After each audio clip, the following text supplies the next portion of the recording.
This lesson's on triangle midsegments.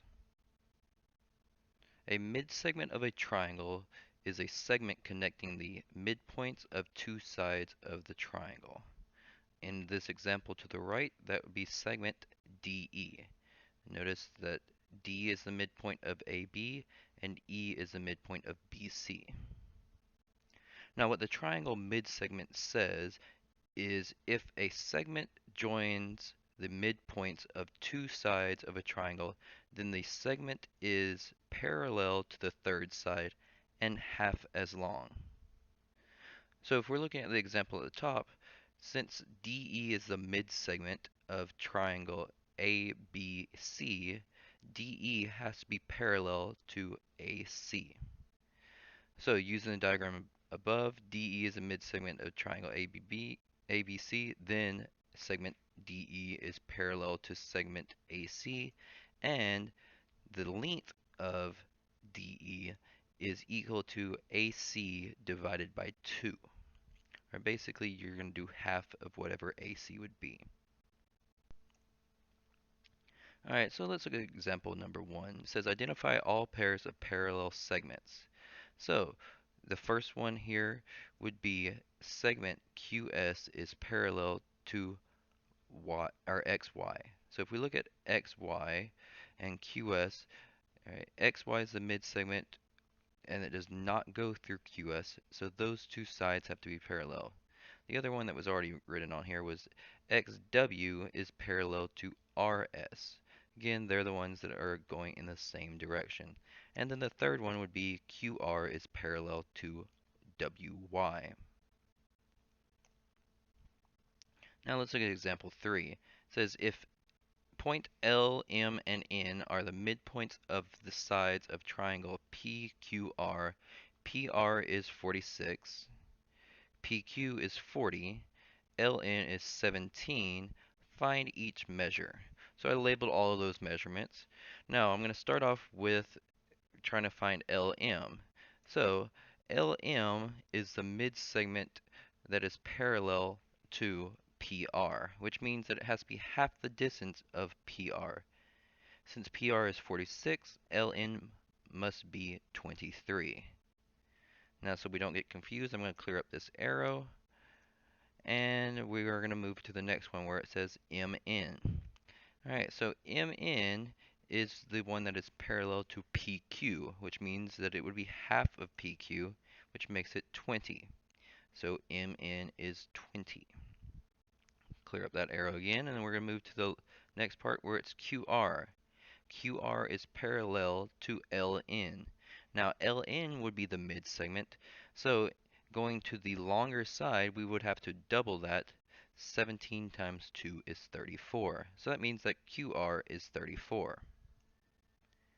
Now, what we also know is that M is the midpoint, so QM has to be the same as MR.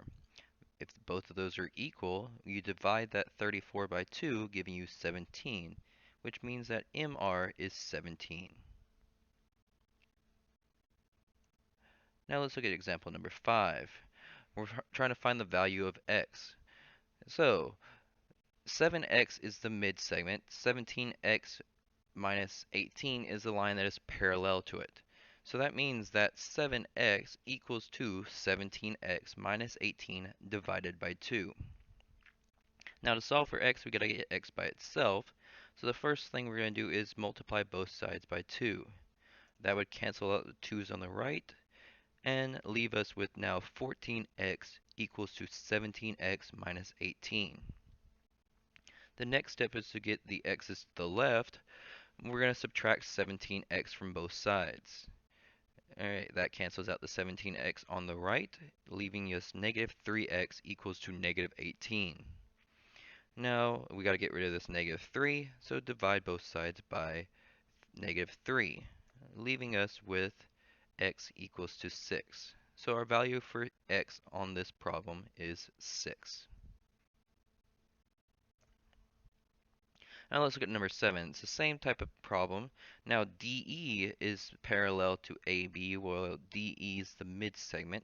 So 4x plus 1 equals to 11x minus 25 divided by 2. We're going to go through the same steps, get x by itself, so multiply both sides by 2.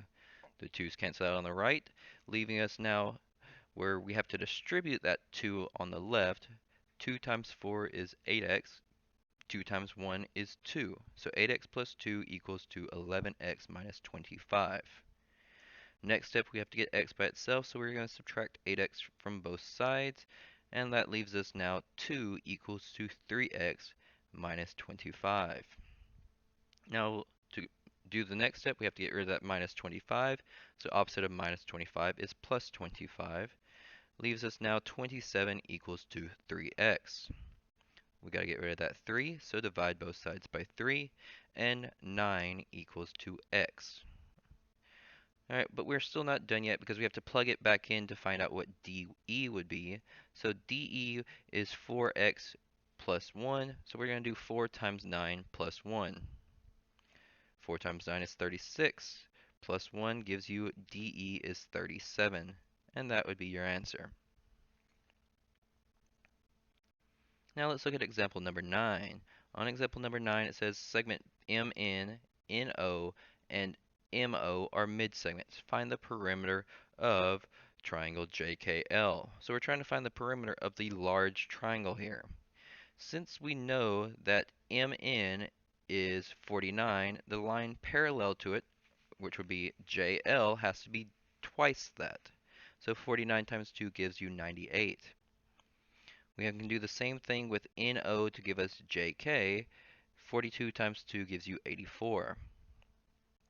However, for the third side, we're going to have to do some algebra because we have these with just expressions. So 6x minus 1 equals to 13x minus 10 divided by 2. Multiply both sides by 2. Again, on the left, we have to distribute. Gives us 12x minus 2 equals now to 13x minus 10. I'm going to subtract 12x from both sides. Alright, and this same thing, I'm just going to go ahead and add the whole numbers. So when I move the whole numbers to the left, I'm moving the x's to the right. This now gives me that 12 equals to x. Alright, now since I'm trying to find KL, I will end up plugging that in. 13 times 12 minus 10. 13 times 12 is 156, minus 10 gives me 146. So that would be my side KL. Now, for the perimeter of the triangle, I have to add up all three sides. So I'm going to take 84, add 98, and then add 146. Whenever I add all three of those sides, I get 328. That would be my perimeter of triangle JKL. Moving on to example number 11, we're finding the measures of each missing angle. So the first thing that I notice here is looking at angle 1 and that angle that says 118, they make a straight line. Now, actually, first off, we have those being mid-segments, so these lines are parallel. Now, that still doesn't change what I already said. So, angle 1 and 118 have to add up to a straight line, so we can do 180 minus 118, giving us that angle 1 equals to 62 degrees. Now, since those lines are parallel, angle 5 and angle 1 are corresponding angles. So that means angle 5 is also 62 degrees. Now, in order for us to find angle 2, we have the triangle up here at the top where we now have two angles. So to find the third angle, we can add the two angles that we were given. 95 and 62 gives us 157. Alright, now we have to subtract 157 from 180, giving us 23, which means that angle 2 is 23. Now, since angle 4 technically would also be that same type of triangle, we can use that for angle 4 as well. Or you could have used corresponding angles. Now, 180 minus 23 would end up giving us that the other angle here, angle 3, is 157 degrees. So now we just look at our chart, our picture, and fill in the blanks. Angle 1, 62 degrees. Angle 2, 23 degrees. Angle 3, 157 degrees. Angle 4 is 23 degrees.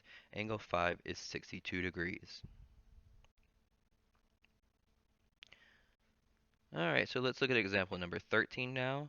Alright, so example number 13, this middle segment is the midsegment, which means that these two lines are parallel.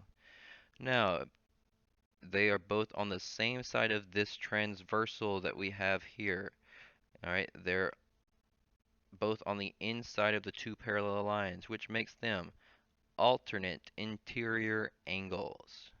Now, if we remember the rules for alternate interior angles are always going to be supplementary, which means that if you add these two angles together, 5x plus 2 and 11x minus 30, that has to equal to 180 degrees. So we end up combining like terms here. We get 16x minus 28 equals 180. We have to add 28 to both sides. Ends up now giving us that 16x equals to 208. Now we have to get rid of that 16, so we divide both sides by 16. Gives us x equals to 13. That is our value for x on number 13.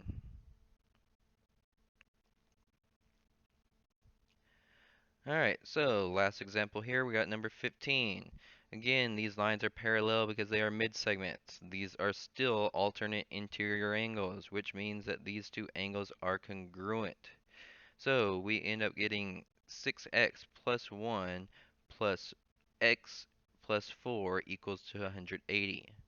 Combine like terms, we get 7x plus 5 equals 180.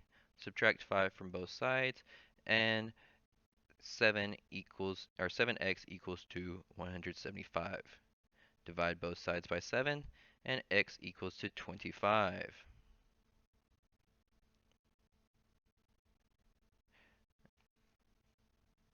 Alright, but we're still not done there. We have to actually plug this in to angle RTV, which RTV is x plus 4. So we're going to do the measure of RTV equals to 25 plus 4, which ends up giving us 29 degrees.